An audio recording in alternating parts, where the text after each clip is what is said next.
నమస్తే.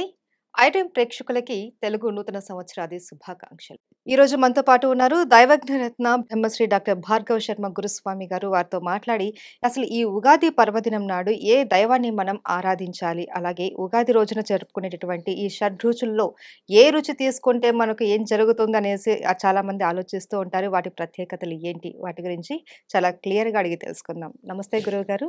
నమస్కారం అమ్మా.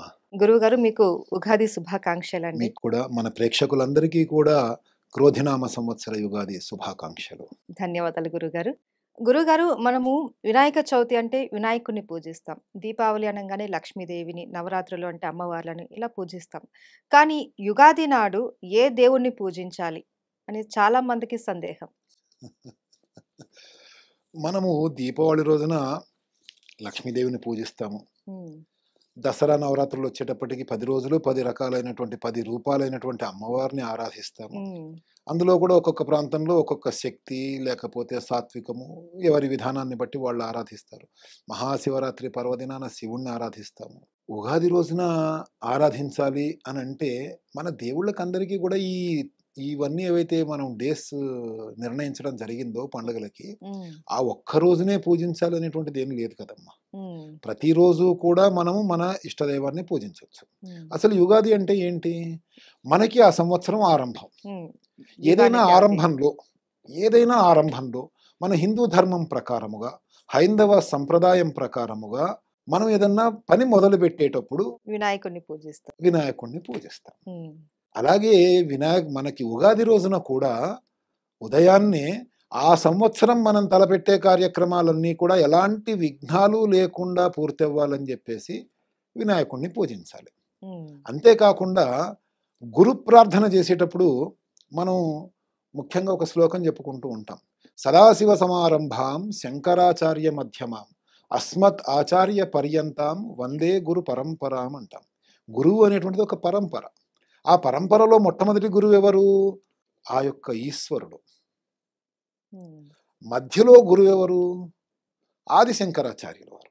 ఆ ఈశ్వరుడికిని, ఆది శంకరాచార్యుల వారికిని మధ్యలో ఎంతమంది గురువులున్నారో వాళ్ళందరి పేర్లు నాకు తెలియవు.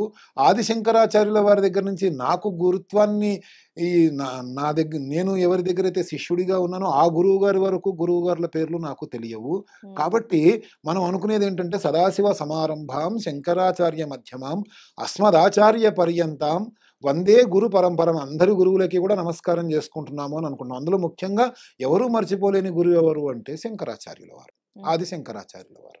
ఆయన ఏం చెప్పారు? దేహో దేవాలయో ప్రోక్తో జీవో దేవ సనాతనః అన్నారు. ఈ దేహం అనేదే ఒక దేవాలయం. దేవాలయం. దేహో దేవాలయో ప్రోక్తో జీవో దేవ సనాతనః.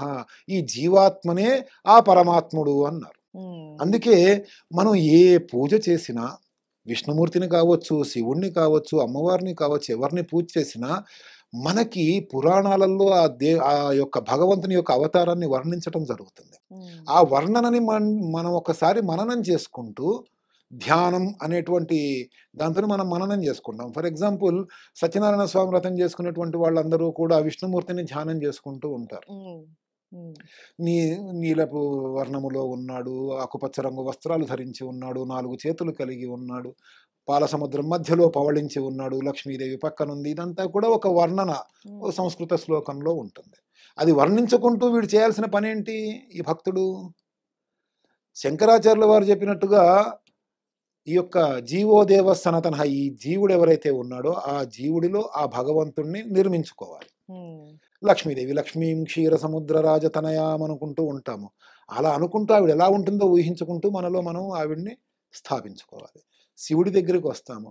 ఆపాతాళ నభస్థలాంత భువన బ్రహ్మాండమా విస్ఫురత. బ్రహ్మాండమంతా కూడా ఆ విధంగా ఆవరించి ఉన్నటువంటి వాడు. మంచి అద్భుతమైనటువంటి సర్పాన్ని మెడలో ధరించినటువంటి వాడు.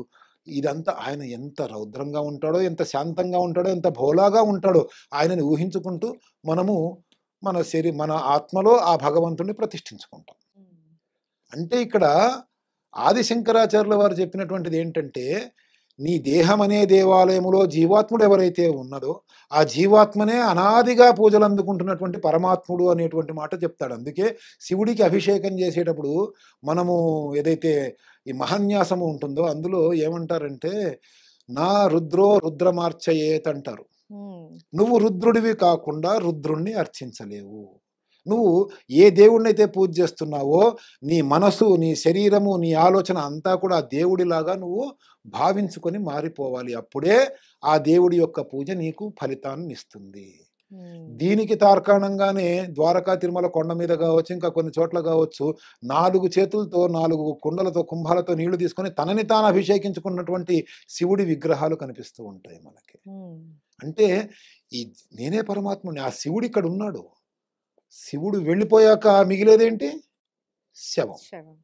ఇక్కడ కూడా గణపతికి పూజ చేసుకొని మనము ఆ ఉగాది నుంచి అన్ని కార్యక్రమాలు, ఆ సంవత్సరం మనం తలపెట్టినటువంటి అన్ని కార్యక్రమాలు కూడా స్వార్థము, పరమార్థము. మన ధర్మాన్ని మనము నిలబెట్టుకునేటట్టుగా, మన కుటుంబాన్ని మనము పోషించుకునేటట్టుగా, ఎటువంటి ఆపదలు రాకుండా ఆ సంవత్సరం అంతా కూడా ఆనందమయంగా జరగాలి అనేటువంటి ఉద్దేశముతో గణపతికి పూజ చేసుకొని, ఆ రోజున ఎవరి ఇష్టదైవానికి వాళ్ళు పూర్తిగా పూజ చేసుకోవాలి. హ్మ్.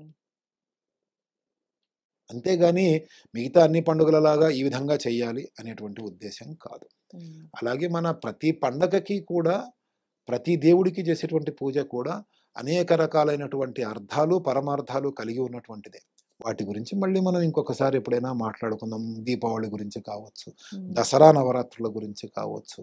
కాబట్టి అవన్నీ కూడా మెల్లిగా మాట్లాడుకుందాం. ఈ రోజున ఉగాది నాడు ఏం చేయాలనేటువంటి ప్రత్యేకత గురించి మాట్లాడుకుంటున్నాం కాబట్టి, హ్మ్. ముఖ్యంగా గణపతి పూజ చేసి నిర్విఘ్నంగా అన్ని పనులు జరగాలని చెప్పి ప్రార్థన చేసుకుంటూ, మీ ఇష్టదైవాన్ని ఇష్టదైవానికి కూడా పూజ పూజించాలి. చేసుకుంటూ, ఇష్టమైన దేవాలయానికి వెళ్ళి బంధుమిత్రులందరినీ కూడా కలిసి, వాళ్ళందరికీ శుభాకాంక్షలు చెప్పటం మూలంగా వాళ్ళు మనకి శుభాకాంక్షలు తెలియజేస్తూ, మనకి శుభం జరగాలని వాళ్ళు, వాళ్ళకి శుభం జరగాలని మనము, అందరూ కూడా విశ్వములో అందరూ కూడా బాగుండాలనేటువంటి తలంపుతో అందరికీ స్వీట్స్ పంచి, వీళ్ళు స్వీట్స్ తీసుకొని భక్ష్యాలు ముఖ్యంగా, హ్మ్. ఎందుకంటే బెల్లము, శనగపప్పు కలిపినటువంటి స్వీట్స్. హ్మ్. అవెందుకు అనంటే పూర్తిగా ఎండాకాలం మొదలయ్యేటువంటి సమయంలో వస్తుంది కాబట్టి, ఒంట్లో కాస్త వాతావరణ మార్పులొస్తూ ఉంటాయి కాబట్టి, హ్మ్. బెల్లం అనేటువంటిది ఇనుము, శరీరములో అనారోగ్యాల్ని కలుగజేయకుండా ఉంటుందని జెప్పేసి ఉగాదికి బెల్లము, శనగపప్పు కలిపినటువంటి భక్ష్యాలును, 9 రోజులు దాటగానే ఎండలు ముదిరేటువంటి సమయంలో చలవదనం కోసం